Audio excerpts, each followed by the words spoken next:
incredibly valid and valuable point that I'm not sure I heard you, and listened to you, but I'm not sure I fully, I don't know, understand isn't maybe even the right word, but like internalized maybe what you were saying until experiencing it myself. I think I wanted to. I agreed with it, but I'm not sure I fully like internalized it until watching my girls now. Yeah, it's just that representation matters. Sometimes when you grow up and you don't see, like we were talking about it last night, I didn't see any women play like hockey or football when I was growing up.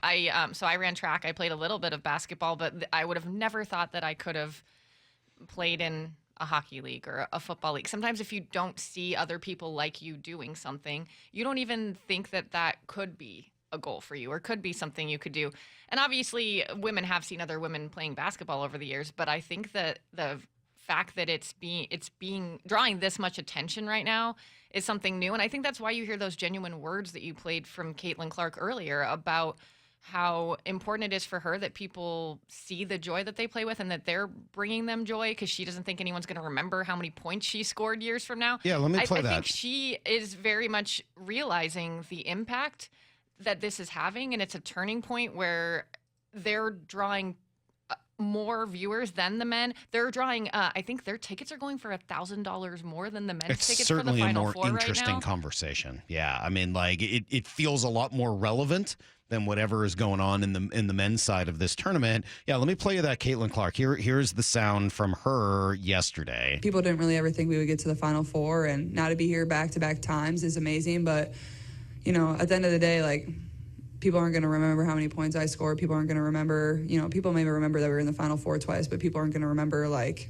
my buzzer beating shots versus whoever. Like, that's not going to matter to people in the end. I hope they remember, you know, how we made them feel, how we brought joy to their lives, how we gave their families something to scream about on the TV on the weekends. You know, I hope those are the biggest things that people remember. I hope, you know, all the young boys and girls remember the joy that we played with and how we took 10 seconds of our time to sign their autograph, and that inspired them to, you know, be whatever they want to be. I think that goes for, like, I think I'm speaking for our entire team, and, you know, that's what we're kind of the most proud of, the way we've carried ourselves through this entire process. It's a really great sentiment. Honestly, the more I hear that sound, the more I love it. It's such a great, first of all, it's a great way for her as a basketball player to just kind of take some of the pressure off.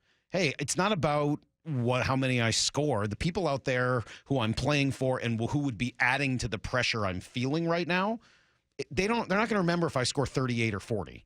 What they are going to remember is the feeling that we gave them and just sort of going out and doing our thing. It's just an incredible way of pushing some of the pressure off of her. And it's really true. And it speaks to the magnitude of this moment. And yeah, Maura, you're right about the idea of representation. And again, my kids generally don't care. They're like, yeah, it's just the stupid thing Dad does where he watches sports all day. But they're like, oh, hold on a minute. Yeah, I want to watch this. I want to get caught up in it. And I don't know if this leads to either of them. Cecily's been getting into basketball and hockey, and she likes watching that stuff. Avery's been getting into golf, and she loves when I put on the LPGA, and that means something more to her than when I'm watching the PGA.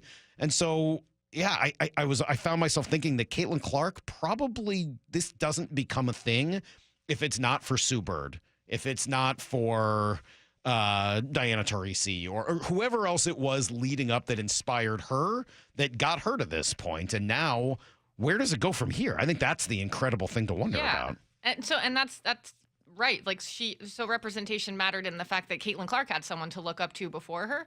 But it's cool to see how much it can grow to where, like, your daughters can now say, like, they can be just as popular as the men's side. So let me throw one other thing that she said out there that I think is incredibly important. And this is maybe, again, this is something that it's easy to hear. It's maybe harder to internalize. For me, having daughters, this has become very important to me.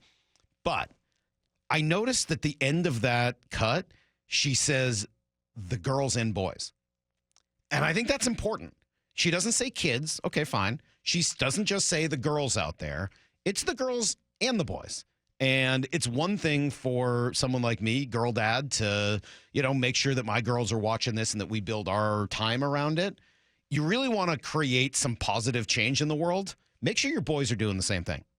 I don't have any, so I Absolutely. can't do it myself. I've told you guys this story before. Is when I sometimes you have to like have daughters to notice this stuff. Okay, and when we were reading the girls' books when they were little, like infants, toddlers, that age, I realized that every single character in a children's book that was not specifically needing to be male or female was male.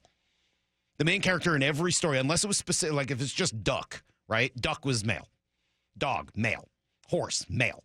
Cow, male. Cows aren't even male. Cow, male. Like that's what the story was every single time. And so at some point I was like, well, there's no reason for this story for every one of them to be about men as the main character, boys. And so I just changed them. Kids couldn't read. They didn't know the difference. So I just changed the words. And I'm like, okay, well, this is good for them. They start to feel like, they can be the main character in the story. The same idea of representation.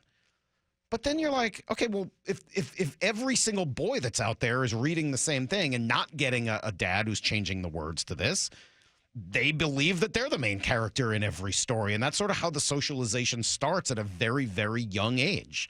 And so kind of bringing that back around to now, hey, it's cool to bring your daughters and have your daughters watch this game tonight. It's amazing. I'm doing it. Please, everybody who's got a daughter, find a way to have them watch this game tonight. It is meaningful. It has magnitude. Have your sons watch too.